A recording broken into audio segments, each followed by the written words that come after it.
Bismillahirrahmanirrahim, salat salam ala ashraf al-mursalin. Bonjour à tous et à toutes, j'espère que vous allez bien.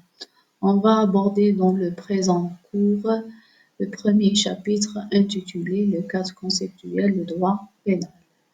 Il est structuré selon la hiérarchie suivante.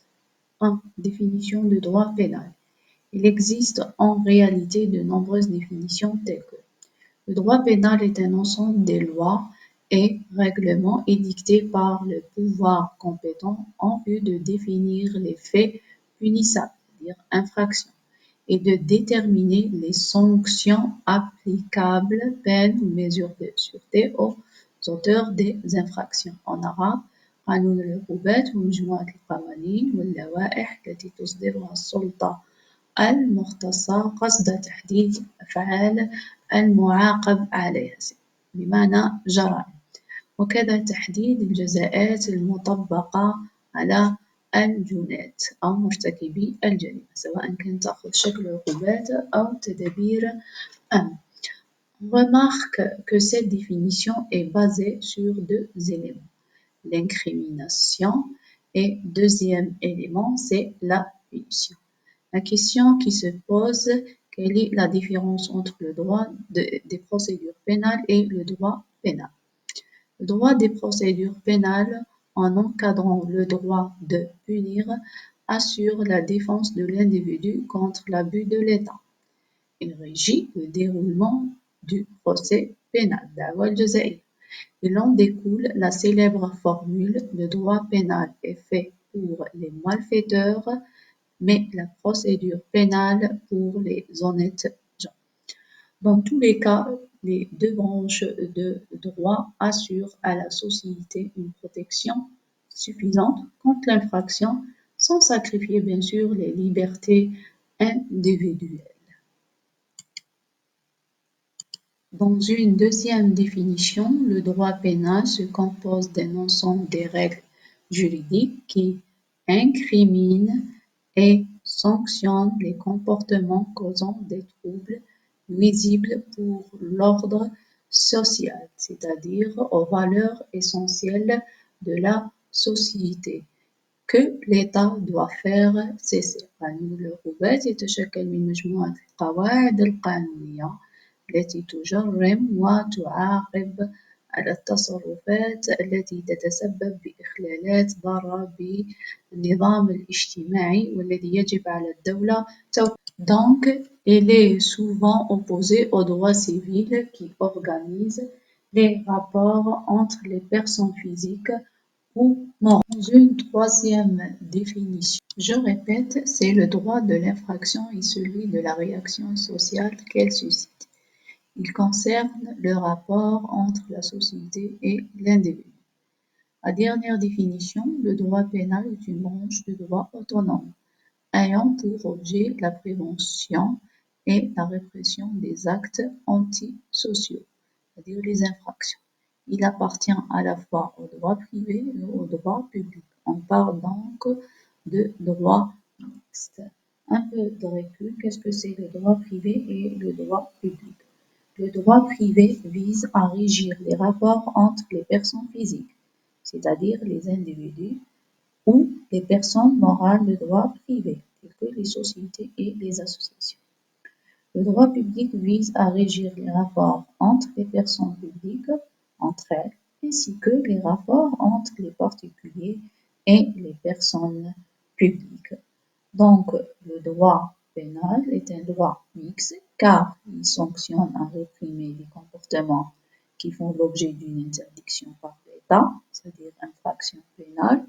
D'autre part, il relève des droits privés, étant donné qu'il protège essentiellement les droits reconnus aux individus.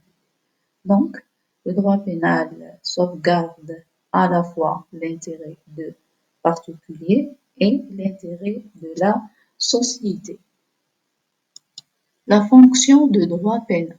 La fonction de droit pénal est celle de réprimer et punir les comportements qui portent atteinte aux valeurs essentielles de la société.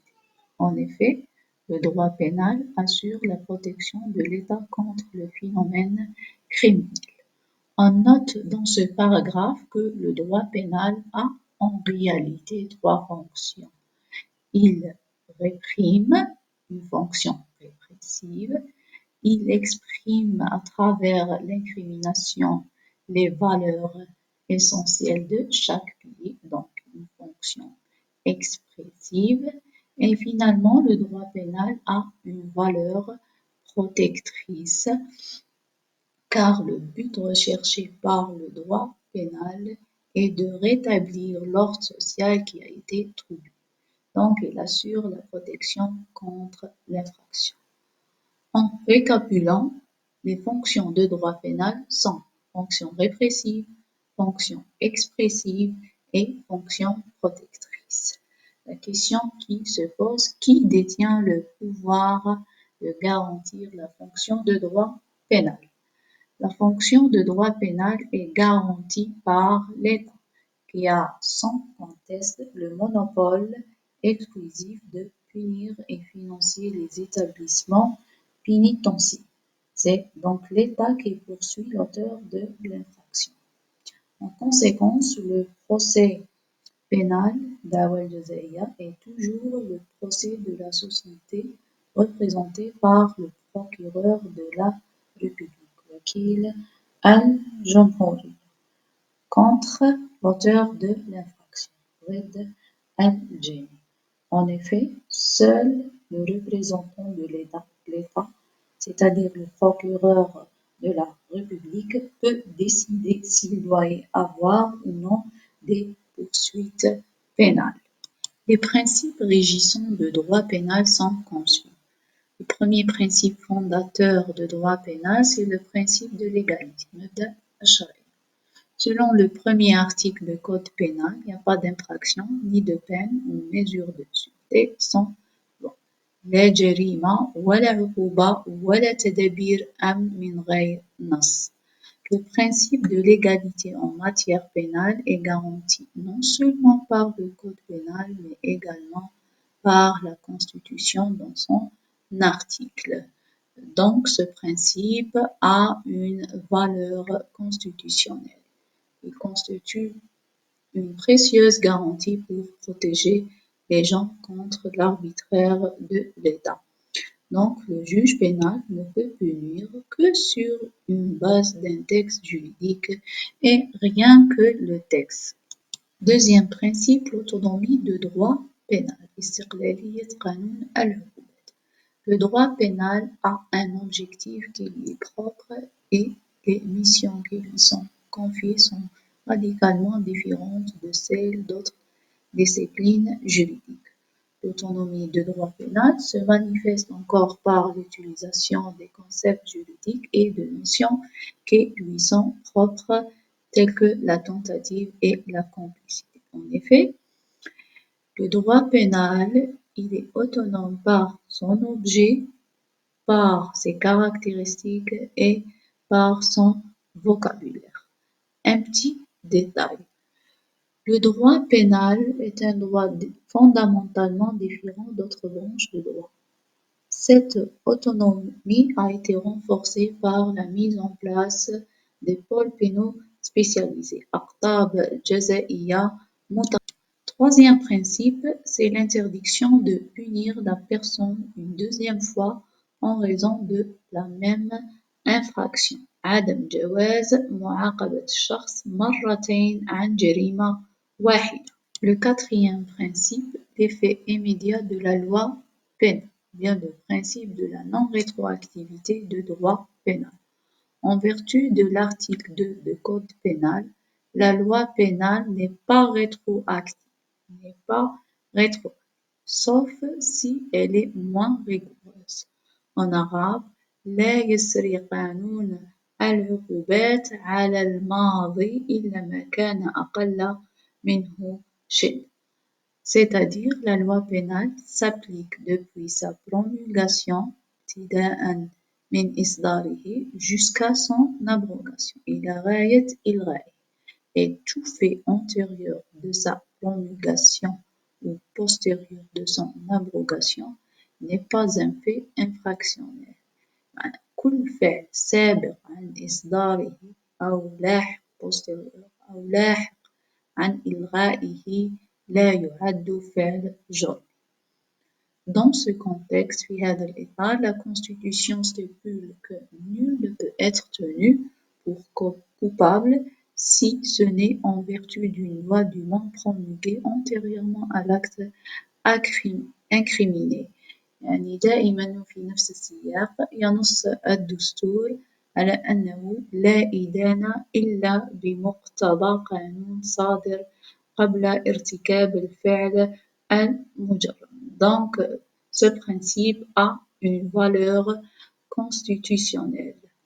Le principe qui se dégage de l'article 2 du Code pénal n'est pas applicable à la loi plus favorable à l'accusé, ou bien la loi plus douce en moins sévère. يعني المبدأ السابق المكرس في المادة 2 من تقنين العقوبات لا تطبق على القانون الأصلح للمتهم. En outre, ce principe recèle une autre exception non prévue par l'article. يعني هناك استثناء آخر على المبدأ لكنه غير مذكور في نص المادة السالفة الذكر. qui est la loi interprétative المتمثل في القانون التفسيري. Entre parenthèses, qu'est-ce que c'est la loi interprétative? C'est une loi qui vient clarifier une règle de droit incertaine. Une telle loi produit ses effets du jour de l'entrée en vigueur de la loi interprétée, que la loi interprétative soit non favorable au prévenu. يعني هذا القانون يرتب آثاره من يوم دخول القانون محل التفسير حيز النفاذ، سواء كان القانون التفسيري في صالح أو في غير صالح المتهم. Le principe suivant, c'est le principe de la territorialité.